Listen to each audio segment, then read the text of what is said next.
অনেকেই নানাভাবে নানা রঙে ঘরকে সাজাতে অনেক বেশি পছন্দ করি। হ্যালো এভরিওয়ান, আসসালামু আলাইকুম। বাংলাদেশি ব্লগার রূপা চ্যানেলে সবাইকে স্বাগত জানাচ্ছি। আমি রূপা বলছি। কি অবস্থা, কেমন আছেন আপনারা সবাই? আশা করছি আল্লাহর রহমতে সবাই ভালো আছেন, সুস্থ আছেন, নিরাপদে আছেন। কাছেও দূরে, দেশ ও দেশের বাহির থেকে যে যেখান থেকে আজকের এই ভিডিও দেখছেন, আপনাদের সবাইকে জানাই আন্তরিকভাবে স্বাগত। তো সকালে নাস্তার পরে আজকের ভিডিওটি শুরু করেছি। আমার ভিডিওগুলো যারা নিয়মিত দেখেন তারা কিন্তু জানেন যে আমি আর্টিফিশিয়াল গাছ লতাপাতা দিয়ে ঘর সাজাতে খুব বেশি পছন্দ করি। তো সেই গাছগুলো বা লতাপাতা ফুলগুলো কিভাবে আমি এত সুন্দর পরিষ্কার পরিচ্ছন্ন রাখি বছরের পর বছর, সেটাই আজকে আপনাদের সাথে শেয়ার করব। অফ ক্যামেরাতে লতাগুলো আমি ধুয়ে ফেলেছি, তো সেটা তো আর দেখানো হলো না। তো গাছগুলো আমি কিভাবে পরিষ্কার রাখি সেটা কিন্তু আজকে আপনাদের সাথে শেয়ার করব। এগুলো কিন্তু সবসময় আমি পরিষ্কার করি না, উপর উপর দিয়ে একটু ঝেড়ে মুছে রাখি।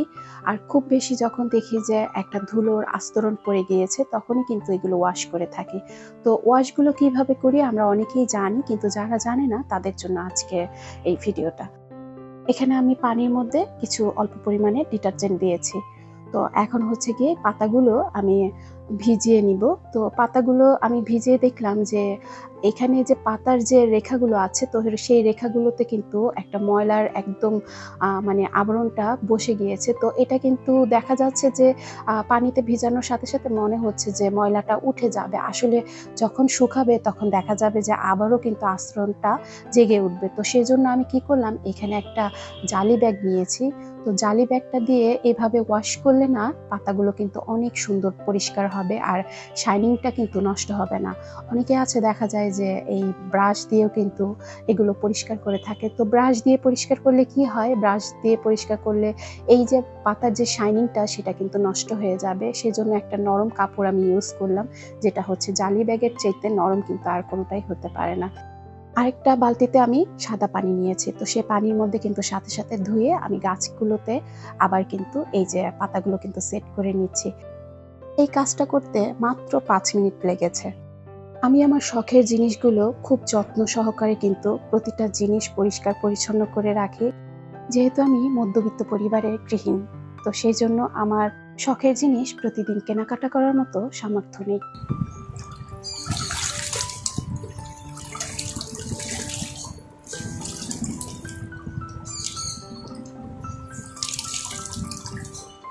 আপনাদের সাথে সবসময় কিন্তু আমি একটা কথা বলি যে আমার কিন্তু কাজের লোক নেই। তো আমার ঘরের প্রতিটা কাজ আমার নিজ হাতে একা হাতে করতে হয়, আমাকে হেল্প করার মতো কেউ নেই।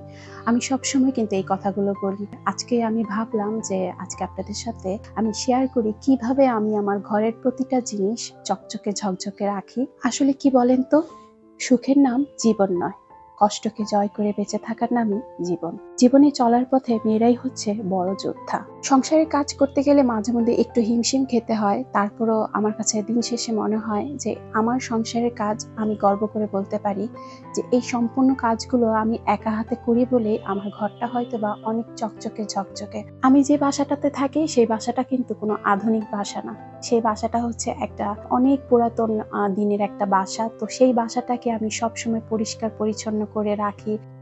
এই মুহূর্তে যারা ভিডিওটি দেখছেন, প্লিজ একটা লাইক দিয়ে ভিডিওটি কন্টিনিউ করবেন।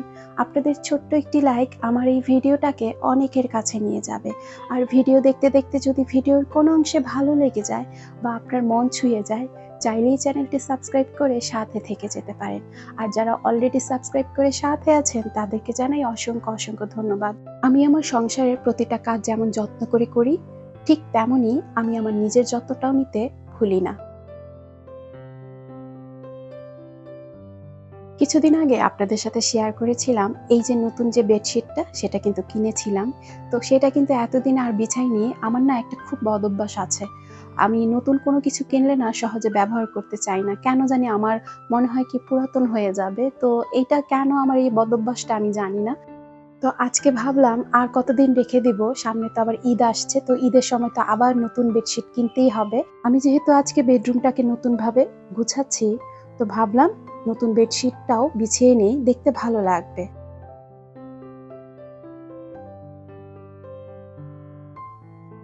আর বাবুই পাখির বাসাটা একদম খাটে হেডবোর্ডের উপরে কর্নার সাইডে সেট করে নিলাম।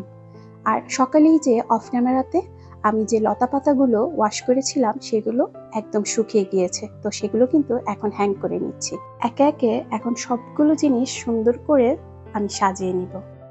আমার ঘরের সৌন্দর্য দ্বিগুণ বাড়িয়ে তোলে আমার অনেক পছন্দের কালারফুল প্লেসম্যাট। চলেন এখন আপনাদের সাথে শেয়ার করা যাক ফাইনাল লুক।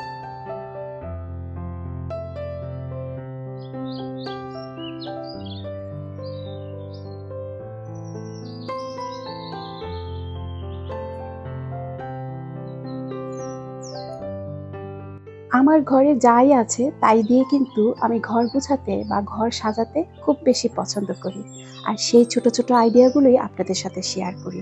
আমার ঘর হচ্ছে আমার একরাশ প্রশান্তির জায়গা। আমার এই ছোট্ট ঘরটাকে আমি আমার মনের মতো করে সব সময় এইভাবেই সাজিয়ে রাখতে খুব বেশি পছন্দ করি। আপনাদের কার কার কাছে কেমন লেগেছে আমাকে কিন্তু অবশ্যই কমেন্টের মাধ্যমে জানাবেন। এই ছোট্ট ছোট্ট আইডিয়াগুলো আপনাদের কাছে কেমন লেগেছে। আজকে এখান থেকে বিদায় নিচ্ছি সকলের সুস্থতা কামনা করে। সকলেই ভালো থাকবেন। আল্লাহ হাফেজ। আসসালামু আলাইকুম।